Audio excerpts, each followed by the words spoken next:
ঈশ্বর ভোলাম অবতার জগত পালিত প্রতি যার নাম লইলে দুর্গতি বিষয় লোভিল মহামূর্তি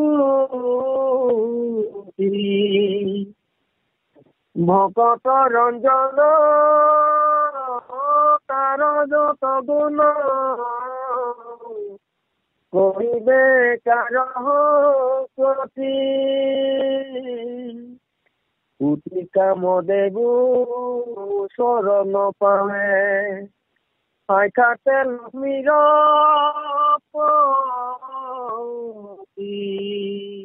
কৃষ্ণ কৃষ্ণ কৃষ্ণ কৃষ্ণ কৃষ্ণ জয় গুরু শংকৰ। শ্ৰদ্ধাৰ সন্মানীয় ভকতি প্ৰদীপ অনুষ্ঠানৰ সভাপতি, সম্পাদক, সঞ্চালক, কৰ্মকৰ্তাসকল আৰু আয়োজকসকল,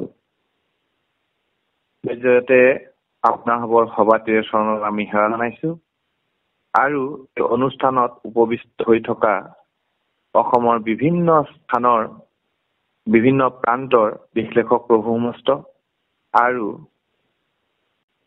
সংযোগী প্ৰভু আই সমস্ত আৰু মোবাইল সংযোগৰ মাধ্যমেৰে নীৰৱে শ্ৰৱণ কৰি আসনাদিত হৈ থকা মহামহন্ত পুণ্যাত্মা সমস্ত আপোনালোকৰ সভাটিৰ চৰণত আমি সন্ধিয়াৰ সেৱাভাগ জনাইছো। প্ৰভু সমস্ত নিশ্চিত ৰূপে গ্ৰহণ কৰি আমাৰ এই অভাজনক কৃপা কৰিব। ইয়াৰ পৰা পঢ়িছে এনেকে ধৰণে দ্বাৰকাত আছা কমল নয়ন নাৰায়ণ যদুমণি দেখান্তৰী মুখে তাহান চৰিত্ৰ শুনিলা হবে ৰুক্মিণী। গতিকে ভগৱন্ত কৃষ্ণই মথুৰাৰ পৰা যে গৈ দ্বাৰকাত তেওঁ দেশ স্থাপন কৰি তাতে যে আছে সেই কথাখিনিকে ভগৱন্ত কৃষ্ণৰ যদুমণিৰ এই কথাখিনি অৰ্থাৎ ৰুক্মিণীয়ে শুনিলে। কাৰ পৰা শুনিলে? দেখান্তৰী মুখে তাহানৰ চৰিত্ৰ শুনিলা হবে ৰুক্মিণী। দেখান্তৰী মানে হৈছে নিজৰ দেশৰ যিসকল লোক আৰু তেওঁলোকৰ দেশৰ মানে ৰাজ্যৰ যিসকল লোক, সেই লোকৰ ইজনে সিজনৰ দ্বাৰা কথাখিনি শুনিলে। তাৰপিছত আকৌ কোনে শুনিলে? ৰুক্মিণীয়ে। এতিয়া কৈছে পণ্ডিত সজ্জনে নত ভাত গুণে ফুৰে হবে গীত গায়। পণ্ডিত আৰু সজ্জন অৰ্থাৎ সাধুকে আৰু নদ ভাত বুলিলে আচলতে আগতে যিসকল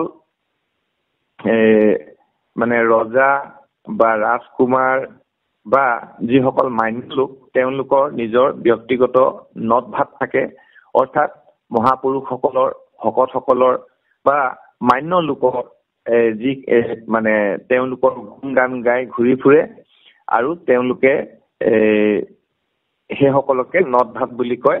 গতিকে সেই পণ্ডিত সজ্জন আৰু তেওঁলোকৰ দেখান্তৰী আৰু নদ ভাতৰ মুখৰ পৰা এই যিখিনি মানে গীত গাই ঘূৰি ফুৰে, ভগৱন্ত কৃষ্ণৰ যিখিনি গুণ গাই ফুৰে, সেই সকলৰ মুখত ৰুক্মিণীয়ে কথাখিনি শুনা পালে। কৃষ্ণৰ সদৃশ মহন্ত পণ্ডিত কৃষ্ণৰ সদৃশ মহন্ত পুৰুষ তিনিও লোকত নাই। তেওঁলোকে কি গম পালে ৰুক্মিণীয়ে? যে কৃষ্ণ সদৃশ অৰ্থাৎ কৃষ্ণ ঈশ্বৰৰ নিচিনা মহন্ত পুৰুষ সাধু আৰু পৰম ব্ৰহ্ম কৃষ্ণ তেওঁ যে মহাপুৰুষ, তেওঁৰ নিচিনা যে তিনি লোকত অৰ্থাৎ স্বৰ্গ মৰ্ত্য পতাল তিনি লোকতো নাই, এই কথাখিনিকে ৰুক্মিণীয়ে সেই নদ ভাতৰ আৰু পণ্ডিত সজ্জন আৰু দেখান্তৰীৰ মুখত তেওঁ অৱগত হল, তেওঁ শুনিলে। সাক্ষাতে ঈশ্বৰ ভৈলাই অৱতাৰ জগত পালিত প্ৰতি যাৰ নাম লৈলে দুৰ্গতি ঘোষয় লভিয়া মহামুকুতি। তেওঁ কি শুনিলে? আৰু যে তেওঁ সাক্ষাৎ ঈশ্বৰ অৰ্থাৎ এই কৃষ্ণ হৈছে সাক্ষাৎ ঈশ্বৰ আৰু তেওঁ অৱতাৰ হল অৰ্থাৎ নিৰ্গুণ নিৰাকাৰ ভগৱন্ত নাৰায়ণ কৃষ্ণই হাকাৰ স্বৰূপত এই ধৰাধামত আহি কৃষ্ণ অৱতাৰ হলহি। কি কাৰণে হ'ল সি এই জগতখন পালন কৰিবলৈ কাৰণে অৰ্থাৎ যিসকল সাধু আছে সেই সাধুসকলক স্থাপন কৰিবলৈ কাৰণে সাধুসকলক সহায় কৰিবলৈ কাৰণে আৰু অসাধুসকলক সংহাৰ কৰিবলৈ কাৰণে আৰু অসাধুসকলক মানে তেওঁলোকে ইয়াৰ পৰা ভাৰ হৰণ কৰিবলৈ কাৰণে ভগৱন্তই কৃষ্ণ হিচাপে অৱতৰিত হৈছে আৰু ভগৱন্ত কৃষ্ণই নিৰ্গুণ ঈশ্বৰে বহুবাৰ অৱতাৰ ধৰিছে উদ্দেশ্য একমাত্ৰ ভকতসকলক ৰক্ষাৰ কাৰণে আমি আপোনালোকে জানে যে আমি আগতেও কৈছো যে ইয়াদাই ধৰ্মস্যম অৰ্থাৎ যেতিয়াই ধাৰ্মিকসকলক ভকতসকলক দুখ কষ্ট যাতনা দিব আৰু যেতিয়া সাধুসকলৰ দুষ্ট প্ৰকৃতিৰ লোকসকলৰ যাৰ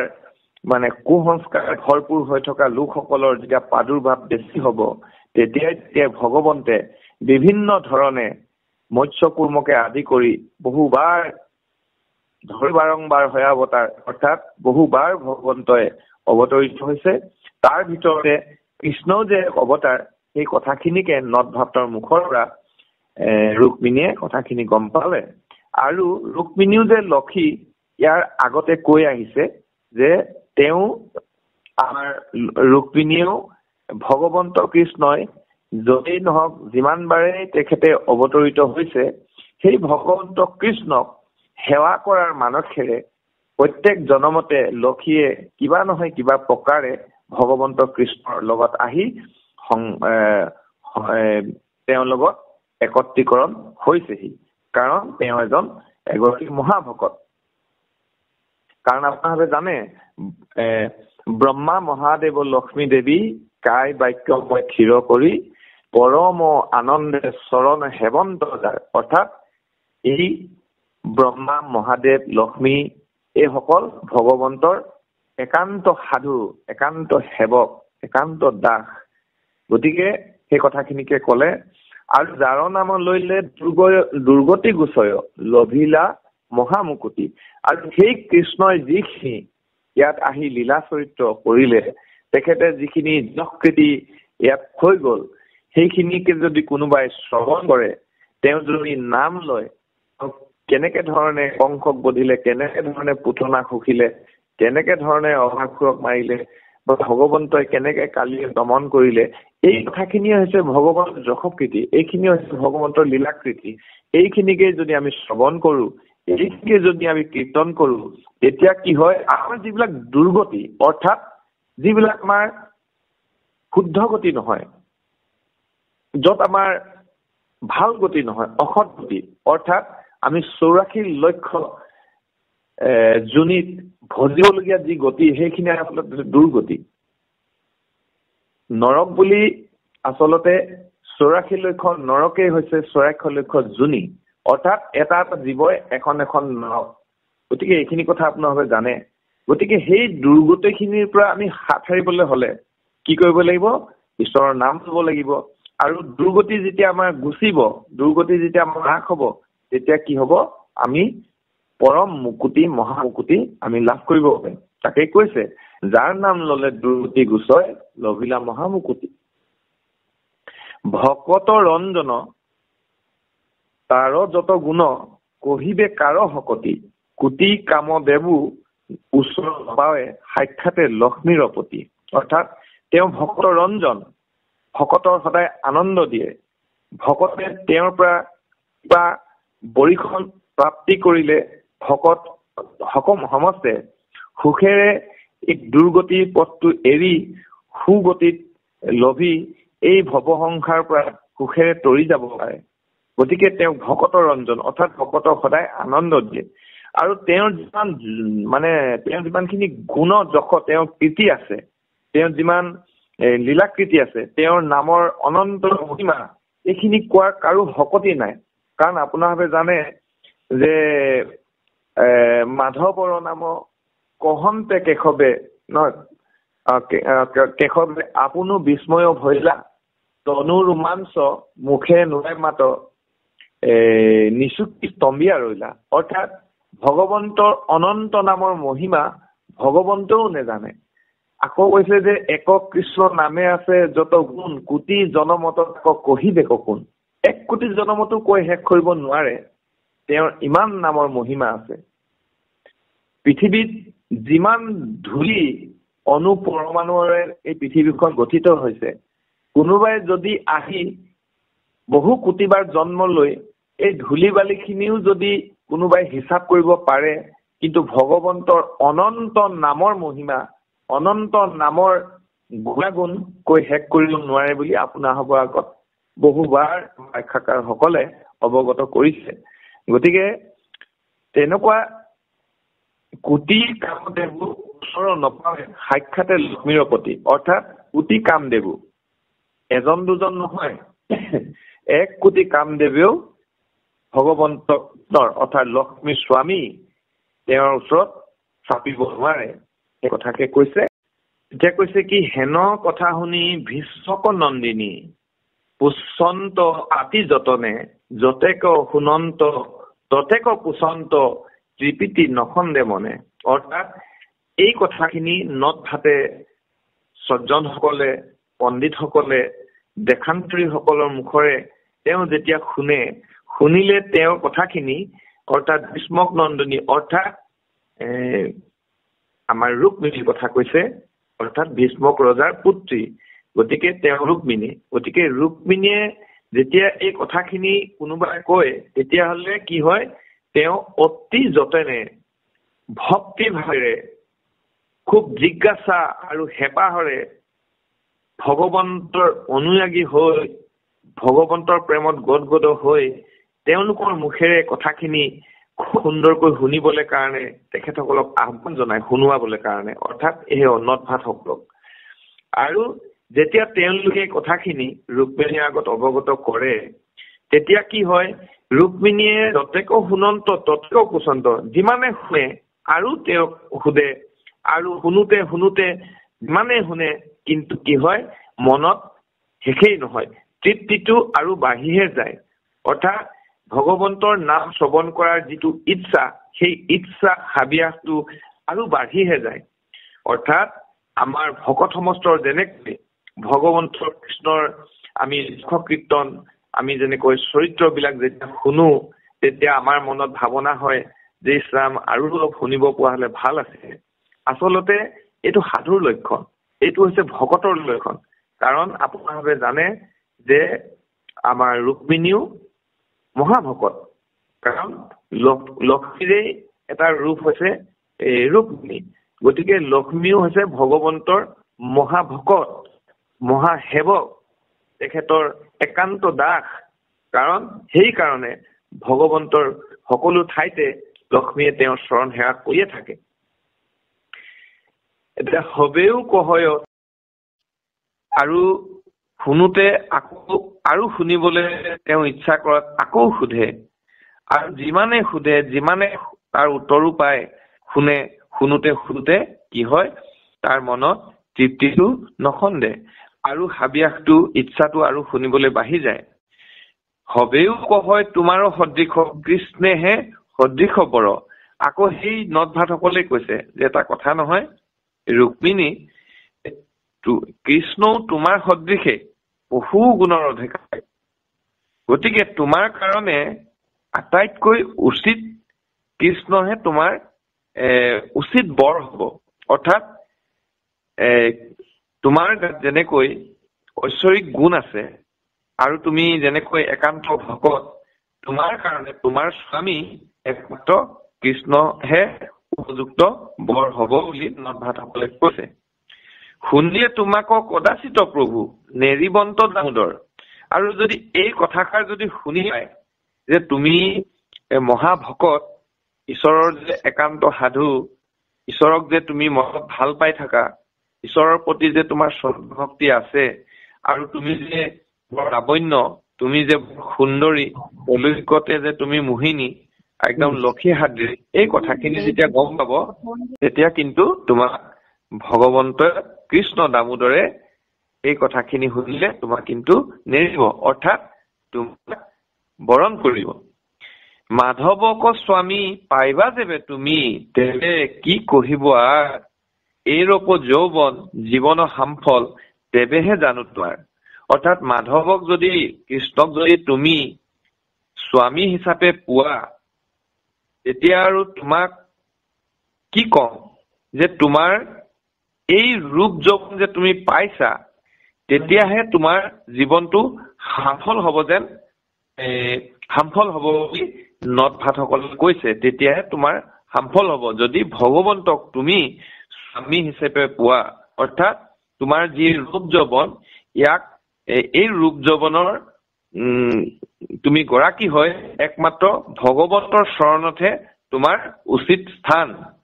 গতিকে যদি এই কথাখিনি ভগৱন্তই তোমাক গম পায় যে তোমাক মানে তেওঁ যদি বুজি পায় যে এনেকৈ এগৰাকী আছে বুলি তেতিয়াহ'লে তোমাক ভগৱন্তই বৰণ কৰিব, গ্ৰহণ কৰিব আৰু তেতিয়াহে তোমাৰ এই যে ৰূপ যৌৱনৰ তুমি গৰাকী হৈ তেতিয়াহে তোমাৰ জীৱনটো সফল হ'ব বুলি কৈছে। হেনয় কৃষ্ণৰ চৰিত্ৰ শুনিয়া আকুল ভৈলা সুন্দৰী মনে মৰখীয়া কৃষ্ণক বৰিল স্বামী বুলি ধ্যান কৰি। যেতিয়া এই কথাখিনি ভগৱন্ত কৃষ্ণৰ কথাখিনি কৃষ্ণৰ নট ভাতৰ মুখত যেতিয়া ৰুক্মিণীয়ে শুনি পালে, শুনাৰ লগে লগে তেওঁ ভগৱন্তৰ প্ৰতি তেওঁ ভগৱন্তৰ প্ৰেমত গদগদ হ'ল। ভগৱন্তৰ যিখিনি চৰিত্ৰ শুনিলে এই চৰিত্ৰখিনি শুনাৰ লগে লগে ভগৱন্তৰ প্ৰেমত ভগৱন্তৰ ভক্তিত তেওঁ আকুল আৰু ব্যাকুল হৈ পৰিলে। ভগৱন্তৰ ভক্তিত তদ্ৰূপ আমিও ভগৱন্তৰ চৰিত্ৰ তেখেতৰ যশকৃতি তেখেতৰ গুণানুকৃতি যেতিয়া আমি শুনি পাওঁ আমিও ভগৱন্তৰ একান্ত দাস হিচাপে ভগৱন্তৰ প্ৰেমত ভগৱন্তৰ ভক্তিত আমি গদগদ হৈ আমি ভগৱন্তৰ প্ৰতি আমি আকৰ্ষিত হৈ ভগৱন্ত আমাৰ শ্ৰদ্ধা ভক্তিটো বাঢ়ি যাব লাগে আৰু ভগৱন্তক পাবলৈ কাৰণে আমাৰ হৃদয়ত আকুল ব্যাকুলতাৰে পৰিপূৰ্ণ হ'ব লাগে। এয়া ভকতৰ লক্ষণ। যি নহওক তেওঁ কি কৰিলে, শুনাৰ লগে লগে ভগৱন্তক চৰিত্ৰ শুনাৰ লগে লগে ভগৱন্তৰ প্ৰেমত আকুল ব্যাকুলতা হৈ পৰিলে আৰু মনতে ভগৱন্তক কি হ'ল তেওঁ স্বামী হিচাপে বৰণ কৰিলে। এতিয়ালৈকে ভগৱন্তক দেখাই নাই। গতিকে চাওকচোন ভগৱন্তৰ প্ৰতি তেওঁ কিমান প্ৰেম, কিমান অগাধ প্ৰেম। গতিকে ঠিক তেনেধৰণে ভকত সকলো তেনেকুৱা ধৰণে হ'ব লাগে। লক্ষ্মী এগৰাকী ভকত আৰু সেইকাৰণে আমাক গুৰুজনাই এই কথাখিনি আমাৰ গুৰুজনাৰ প্ৰতি আমাৰ গুৰুজনাৰ সান্নিধ্যত থাকি অনন্ত কন্দলীয়ে এইখিনি ব্যাখ্যা কৰি আমাৰ সকলক অৱগত কৰিছে। এতিয়া ভগৱন্ত কৃষ্ণৰ যেতিয়া নট ভাতে গোটেই ভগৱন্তৰ যিখিনি মানে চৰিত্ৰ তেওঁক যেতিয়া শুনালে, শুনোৱাৰ লগে লগে কি হ'ল, ভগৱন্তক হৃদয়ত স্বামী হিচাপে বৰণ কৰিলে আৰু ভগৱন্তক ধ্যান কৰিলে, কৃষ্ণক ধ্যান কৰিলে। ধ্যান কৰাৰ লগে লগে কি হ'ল, হৃদয়ত শ্যাম কলেবৰ পীত বস্ত্ৰধৰ প্ৰফুল্ল নেত্ৰ কমল সৰ্ব সুলক্ষণ ত্ৰৈলোক্য মোহন ভকত জনবৎসল।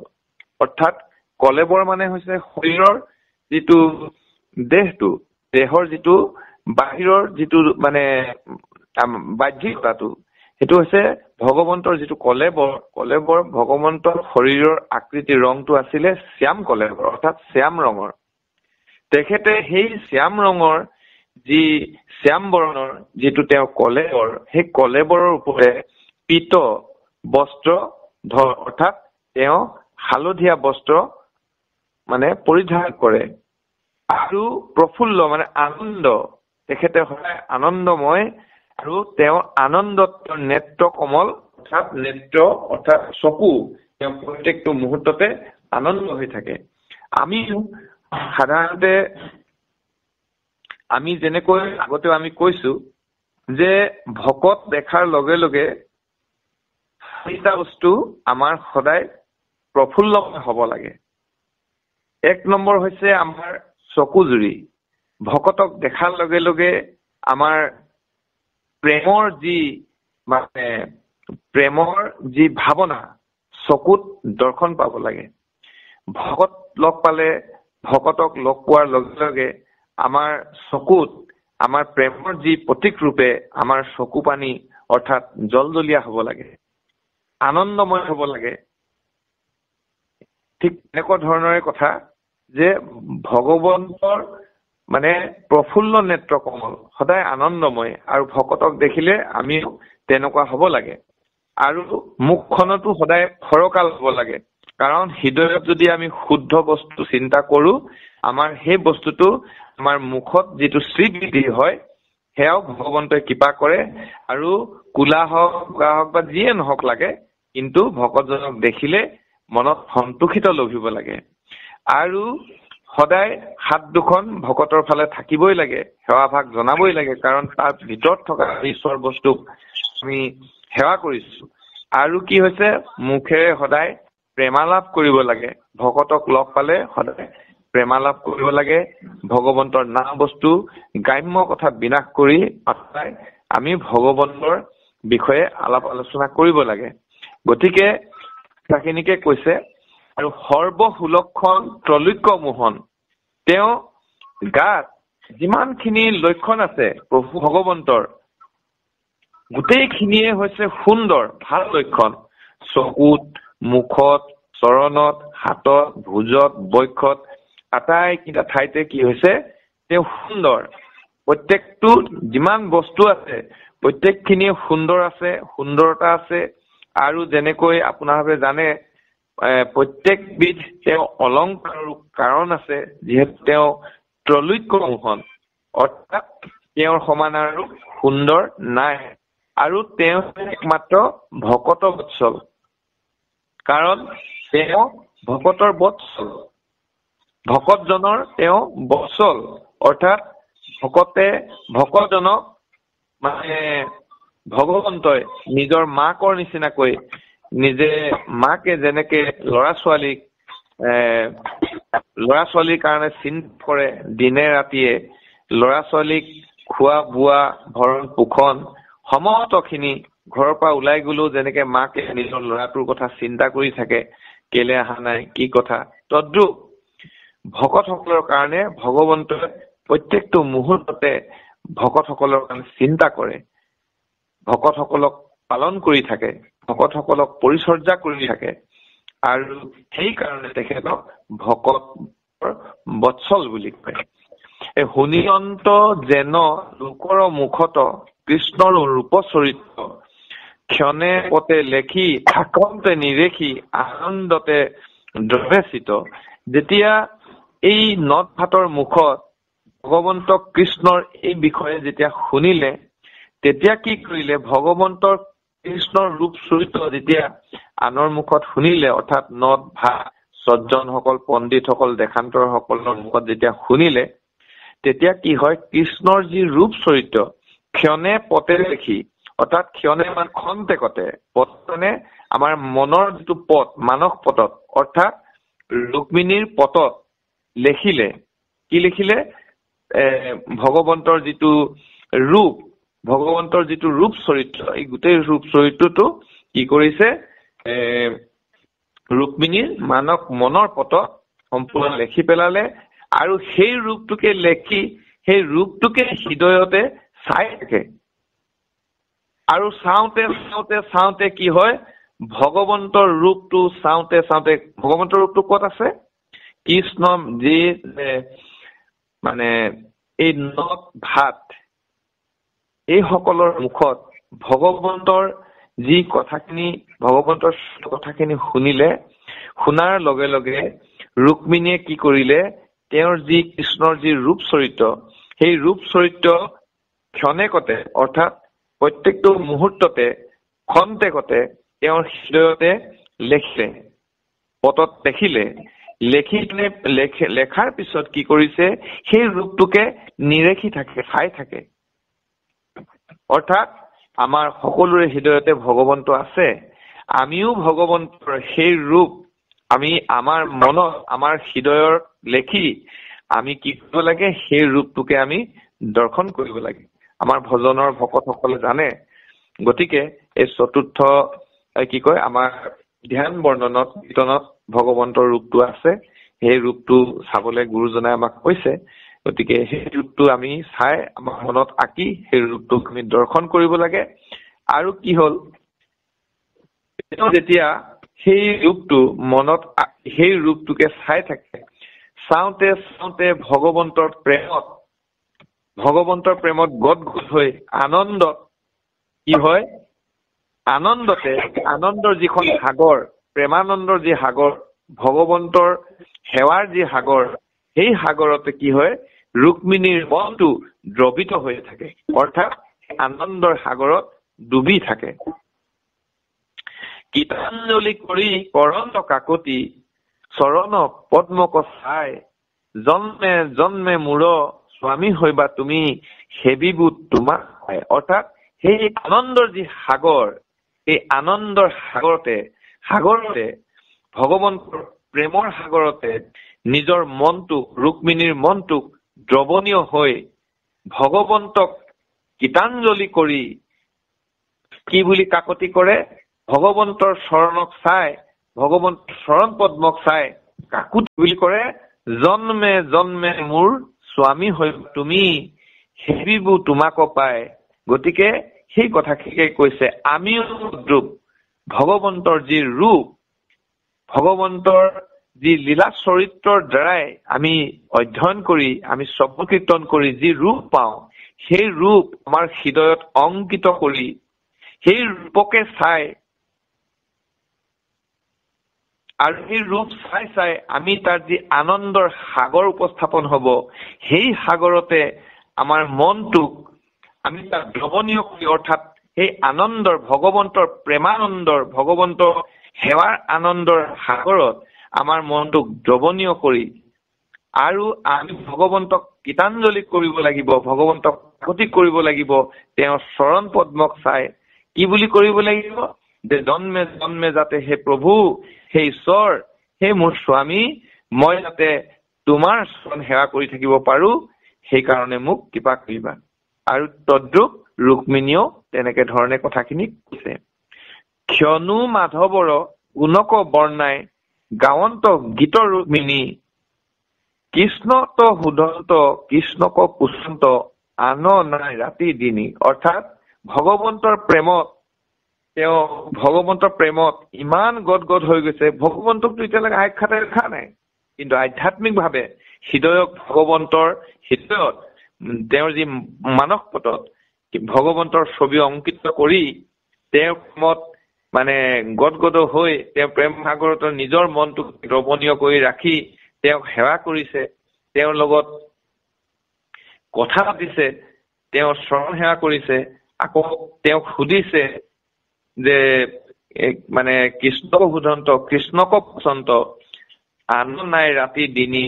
অৰ্থাৎ খন্তেকতে ভগৱন্ত মাধৱৰ নাম গাইছে, নাম গাই থাকোতে ক'বাত ভগৱন্তকে সাক্ষাৎ হৃদয়ত পাইছে আৰু তেওঁ নাম গুণ গাই গাই তেওঁকে সুধিছে, তেওঁকে পুছিছে আৰু আন নাই ৰাতি দিনী। অৰ্থাৎ প্ৰত্যেকটো সময়তে ভগৱন্তৰ প্ৰেমত বিভোৰ হৈ ভগৱন্তৰ চৰিত্ৰত তেওঁ হেৰাইছে, ভগৱন্তৰ যশকীৰ্তিত তেওঁ গদগদভাৱে হৈ তেওঁ মনটোকে দ্ৰৱণীয় কৰি লৈছে। তদ্ৰূপ আমিও ভগৱন্তক এনেধৰণেই স্মৰণ শ্ৰৱণ কীৰ্তন কৰি থাকিব লাগে।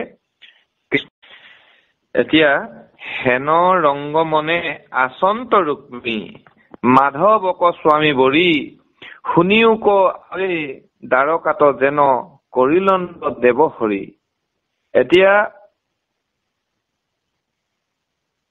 এই ৰুক্মিণীয়ে তেনেকুৱা আনন্দ মনেৰেই ভগৱন্তৰ নাম শুনা মাত্ৰকেই ভগৱন্তক স্বামী হিচাপে ৰুক্মিণীয়ে বৰণ কৰি আছে। আৰু এতিয়া শুনিও বাবে দ্বাৰকাত যেন কৰিলন্ত দেৱ হৰি। এতিয়া শুনিব কৈছে লিখকে যে এতিয়া শুনকচোন আপোনালোকে, দ্বাৰকাত ভগৱন্তনো কি কৰি আছে। ৰুক্মিণীৰ কথাখিনি ইয়াতে সামৰণি মাৰিলে এতিয়া ভগৱন্তৰ কৃষ্ণৰ বিষয়ে আমাক কবলৈ ধৰিছে। একচিত্ত কৰি শুনা নাৰী ঈশ্বৰ কৃষ্ণৰ কথা তৰিও দুৰ্গতি ধৰিও ভকতি মন মল কৰা বিথা। গতিকে এতিয়া আমি একান্ত যে ভগৱন্ত কৃষ্ণই দ্বাৰকাতনো কি কৰি আছে, ভগৱন্ত কৃষ্ণই সেই কথাখিনিকে শুনা। কিন্তু এই কথাখিনি আমি যেতিয়া শুনিব যাম আমি একচিত কৰিব লাগিব, অৰ্থাৎ একান্তভাৱে অন্য মনস্ক নোহোৱাকে। কাৰণ আপোনাৰভাৱে জানে এই ভাগৱত যেতিয়া এই ব্ৰহ্মাণ্ডত নাছিলে, শুকৰ মুখেৰে কি হল, আমাৰ এই ধৰাধামলে শুকৰ মুখে এই ভূমিলৈ ভাগৱত আহিলে, কৃষ্ণৰ চৰিত্ৰ আহিল। কাৰণ ভাগৱতত ভগৱন্তৰ 12টা মহৎ গুণৰ সমাহাৰ ঘটিছে। এই যেতিয়া ভাগৱত এই ধৰাধামলৈ আহিলে, পৰীক্ষিতক যেতিয়া আমি সময় প্ৰতিলক্ষে কিছুকে কৈছো, পৰীক্ষিতক যেতিয়া এই শুকে ভাগৱত শ্ৰৱণ কৰাব, তাৰ আগতে তাৰ মানে পৰীক্ষিতৰ পৰা কেইটামান প্ৰতিশ্ৰুতি লৈছিলে। 1 নম্বৰ হৈছে, মই যেতিয়া ভাগৱত তোমাক শ্ৰৱণ কৰাম আৰু 7 দিনৰ পিছত মই তোমাক বৈকুণ্ঠ অৰ্থাৎ মই ভগৱন্তক প্ৰাপ্তি কৰাই দিম, অৰ্থাৎ তুমি কৰিব পাৰিবা।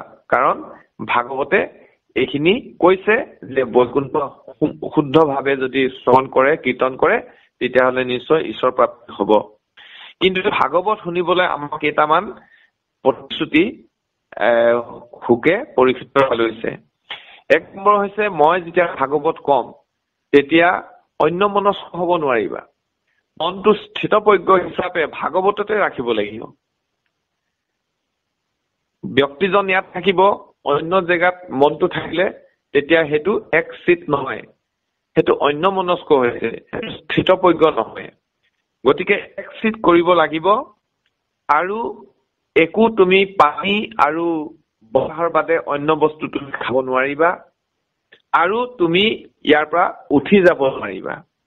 গতিকে সেই তেনেকুৱা ধৰণৰ আমাৰ আৰম্ভণি যিহেতু শুকৰ পৰাই এই ভাগৱত ভাগী হৈছে, ভগৱন্তৰ কৃপা বস্তু, গতিকে আৰম্ভণিতে কথাখিনি আছে।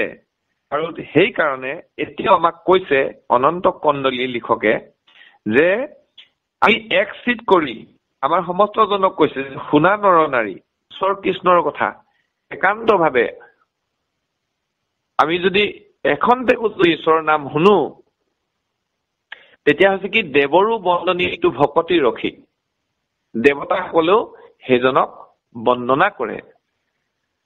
গতিকে কাৰণ কেলে সেইজনে কম সময় শুনক বা বেছিয়ে শুনক, কিন্তু ঈশ্বৰৰ নাম যদি শুদ্ধ সাত্বিক আৰু শ্ৰদ্ধা শুনে, এখনতেকো বহু জনমৰ পুণ্য লাভ কৰিব পাৰে।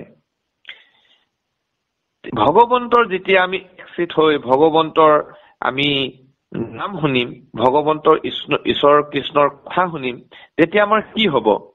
তৰিব দুৰ্গতি, অৰ্থাৎ আমাৰ যি দুৰ্গতি সেইটো আমি তৰিম, অৰ্থাৎ ভগৱন্তই আমাক সদ্গতি দিব।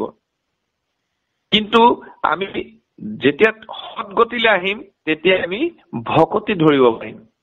কাৰণ ভগৱন্তই আমাৰ দুৰ্গতি নাশ কৰিলে আমি ভকতীয়া পন্থত আহিম।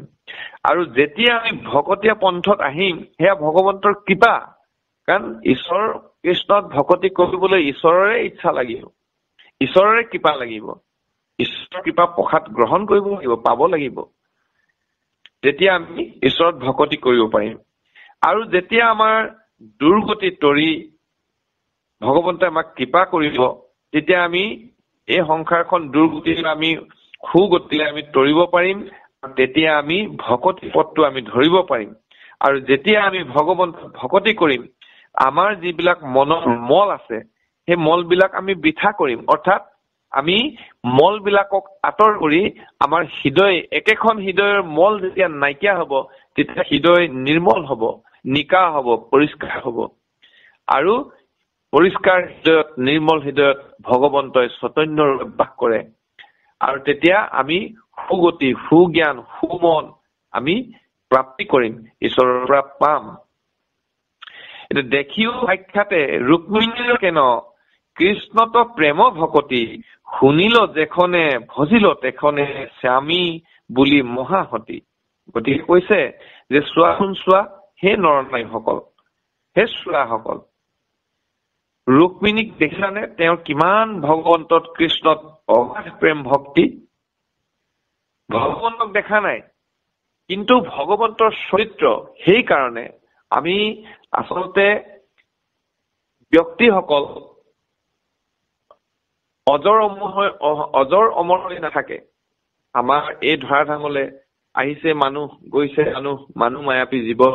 গতিকে আহি আছে, গৈ আছে, আহি থাকিব, গৈ থাকিব, এই প্ৰক্ৰিয়াটো ঘটি আছে। কিন্তু যিসকলৰ লীলা চৰিত্ৰ ভালকৈ ভগৱান হিচাপে এই ধৰাধামত ৰাখি থৈ গৈছে, সেইসকলৰ শ্ৰৱণ, সেইসকলৰ কীৰ্তন আমি সদায় শুনি থাকো। আৰু সেইসকলে আমাক নাম দান দি গৈছে, গুৰুজনাকে প্ৰমুখ্য কৰি বহুসকলে। আমি গুৰু চৰিত্ৰত এটা উপমা পাইছিলো। দ্বিতীয়বাৰ মহাপুৰুষ গুৰুজনাই যেতিয়া বৈকুণ্ঠৰ পৰা ঘূৰি আহিছে, আমি আচলতে কব বিচাৰিছো যে নাম দান দিয়া সকলৰ যে বহু পুণ্য থাকে, যে সেই পুণ্য পায়ে থাকে, গ্ৰহণ কৰি থাকে। আজি ধৰকচোন আমাৰ যিসকল আয়োজক, সেই আয়োজকসকলে প্ৰথমতে হয়তো তেওঁলোকে ভবা নাছিলে, কিন্তু তেওঁলোকে আজি এই অনুষ্ঠানটো বহু বছৰৰ পৰা চলাই আছে। দিনক দিনে তেওঁলোকে পৰিধি বাঢ়ি গৈছে, তেওঁলোকৰ শ্ৰদ্ধা ভক্তিও বাঢ়িছে, ভগৱন্তত প্ৰেমো বাঢ়িছে। আৰু তেওঁলোকে কিন্তু নাজানে যে এয়া এটা গুৰু বস্তু তেওঁলোকে প্ৰচাৰ প্ৰসাৰ কৰিছে। উদ্দেশ্যটো তেওঁলোকৰ সতেই, কিন্তু হলেও তেওঁলোকৰ এনেকে হয়। গুৰুজনাই যেতিয়া দ্বিতীয় তীৰ্থযাত্ৰাৰ পৰা ঘূৰি আহিছে, মাধৱকে প্ৰত্যক্ষ কৰি সকলো শিষ্যৰ লগতে বটগছৰ তলত বহি তেওঁলোকে ভাগৰ জিৰণি মাৰিবলৈ কাৰণে এজোপা বট তলত সকলোৱে বহিলে। তেতিয়া শংকৰদেৱ গুৰুজনাই কৈছে যে মাধৱ, অৱশ্যে তাৰো এটা আগৰ কাহিনী আছে। বুঢ়ী এগৰাকীয়ে তেওঁলোকক এই অন্ন দিলে, তাৰ কাৰণে তেওঁলোকৰ বহুত তৃপ্তিৰে তেওঁলোকে গ্ৰহণ কৰিলে। গতিকে সেই উদাহৰণতে এই উদাহৰণে যে এজনী, তোমালোকে বতা চৰাই দেখিছানে? বোলে হয় দেখিছো। এই বতা চৰাই এজনীয়ে মাটিত ধূলিত যেতিয়া ঘূলি মাৰে, ঘূলি মাৰোতে কি হয়, তেওঁ পাখি ধূলি লয় আৰু ধূলি মাৰি পিনে সেই বতা চৰাইজনী উৰি গুচি যায়। তাতে আকৌ কপৌ চৰাই আহি ঘূলি মাৰে, সেই বতা চৰাই যিটো ঘোল, সেই ঘোলটোকে অলপ সি ডাঙৰ কৰি দিয়ে। আকৌ কেইদিনৰ পিছত আকৌ এজনী তাতকৈ ডাঙৰ চৰাই আহে, আৰু সেই চৰাইজনীয়ে ঘোল মাৰি পিনে সেই ঘোলটো আৰু ডাঙৰ কৰি দিয়ে। তাৰপিছত কেইদিনমানৰ পিছত বৰষুণ হয়, বৰষুণ হোৱাৰ পিছত তাত পানী গোট খায়, আৰু পানী যেতিয়া গোট খায় তাত এটা গাহৰি আহি ঘূলি মাৰে। গাহৰিটো গুচি যোৱাৰ পিছত তাৰ পিছত এটা মহে ঘূলি মাৰে। আকৌ মহটো গুচি যোৱাৰ পিছত এটা ডাঙৰ প্ৰকাণ্ড হাতী আহি তাত আকৌ ঘূলি মাৰে। সেই ঘোলটো কালক্ৰমত সময়ৰ সোঁতত এদিন গৈ ডাঙৰ এটা পুখুৰী হয়, আৰু সেই পুখুৰীটোত পানী বহুত হয়। আৰু সেই পানী সেই সময়ৰ লোকসকলে পানী খায়, মানুহবিলাকে পানী খায়, জীৱ জন্তুৱে পানী খায়, আৰু জীৱ জন্তুৰ পৰা আৰম্ভ কৰি মানুহসকলৰ নিজৰ সাংসাৰিক জীৱনত পানী তেওঁলোকে নি সকলোকে খুৱায়। কিন্তু তাত এই যে তেওঁলোকে পানী খাইছে, জীৱ জন্তু বিলাকে পানী খাইছে, তাত গা ধুইছে, গতিকে তাত এটা পুণ্য অৰ্জন হৈছে। কিন্তু সেই পুণ্য বোলে সেই বতা চৰাইজনীয়েহে পায়। গতিকে তদ্ৰূপ যদি সৎ ভাৱনা থাকে, সৎ চিন্তা থাকে, এইবিলাক বস্তুৱে আচলতে এজন মংগলময়ী চৰিত্ৰ। তো ভগৱন্তৰ যিসকল একান্ত সাধু, গতিকে সেই সাধুসকলে নভবা চিন্তাকে সৎকৰ্ম কৰে, কিন্তু তাৰ পুণ্য বহু দিনলৈকে পাই থাকে। এতিয়া হৈছে কি, ভগৱন্তৰ লীলা চৰিত্ৰ। আমি পুনৰ মূলটিলৈ আহিছো। ভগৱন্তৰ যি লীলা চৰিত্ৰ, এই লীলা চৰিত্ৰ তেওঁ মাত্ৰ শুনাৰ লগে লগে কি হল, ভগৱন্তক তেওঁ স্বামী বুলি ভজিলে। আৰু সেই কাকে কৈছে যে ভক্তি নভৈলে ঈশ্বৰ কৃষ্ণ মহাজনো আহি পায়, ভকতি কৰিলে চান্দালেও পাৱে, আত কিছু শংকা নাই। গতিকে এতিয়া ভকতি আৰু ভকত, ভকত হৈছে কৰ্তা আৰু ভকতি হৈছে কৰ্ম। এতিয়া ভকত পাত্ৰটোৰ নামহে ভকত। ভকতৰ যি সদ্গুণ থাকে,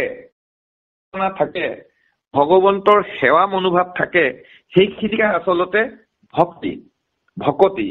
গতিকে ভকতি যদি নাথাকে, তেতিয়াহ'লে ঈশ্বৰ কৃষ্ণক যিসকল মহাজন মানে যিসকল সাধু, যিসকল শুদ্ধ সংস্কাৰে পৰিপূৰ্ণ হৈ আছে, সেইসকলক মহাজন কয়। মহাজন মানে আচলতে দোকানী।